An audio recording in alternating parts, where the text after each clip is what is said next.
कांग्रेस दलर विधानसभा प्रार्थी भावे आपला स्वामी क्राडाका टिकेट रायगढ़ निर्वाचन मंडली रे विधानसभा प्रार्थी रूपे आपला स्वामी काड्राका नाम घोषणा हेबा परे कांग्रेस कर्मी मध्य खुशीर लहरी खेली जाइछि।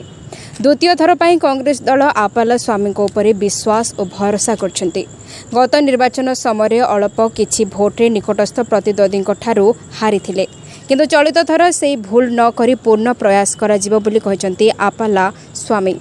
कर्मी मध्य निज लोकप्रिय नेता को टिकेट मिलवा नहीं भारी उत्साह और जोश देखा मिली। रायगढ़ गोपीनाथ गौड़ का रिपोर्ट, ओडिशा न्यूज 24। अभिनंदन कौन कहे सर आप आज विधानसभा प्रार्थी भाव कांग्रेस टिकेट पाई? सर्वप्रथम माननीय प्रदेश कांग्रेस कमिटी सभापति शरद पट्टनायक सार को आमर ओडिशा प्रभारी अजय कुमार सार को विजय पट्टनायक सार को माननीय सांसद आम सचिव शंकर विलता सार को आमर चरण दास सार को समस्त कोटि कोटि प्रणाम जनाऊँ।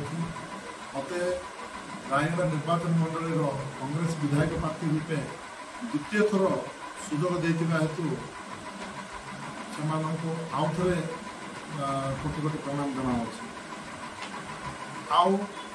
आज रायगढ़ निर्वाचन मंडल जो आशा भरोसा दे मत टिकेट देते आशा भरोसा मुझे छुटेबी ना। निश्चित भाव में जनसाधारण मो तरफ अच्छा मत विजय हासिल कर आशा रखे। रायगढ़ भाषी भल भाव में जानते कि कौ प्रकार शासन चली आशा जो प्रकार 26 वर्ष शासन कर दुर्नीति कौन सब जानते। आमर काम होमर जे 9टी 10टी जाक ग्यारंटी रखाई जोटा कि आम बुढ़ा बुढ़ी भत्ता 2000 टंका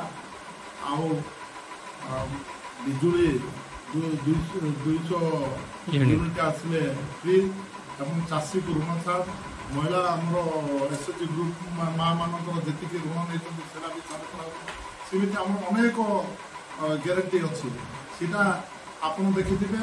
ओडिशा राज्य तेलंगाना एवं कर्नाटक आमर शासन बसवा सांगे सांगे से अमल कराई ओडिशा भी आम जदि क्षमता का आसू ताले निश्चित भाव में जनसाधारण जानते 26 वर्ष सरकार को एवं ये 9 वर्ष सरकार को निश्चित भाव में तार जवाबटा देवे।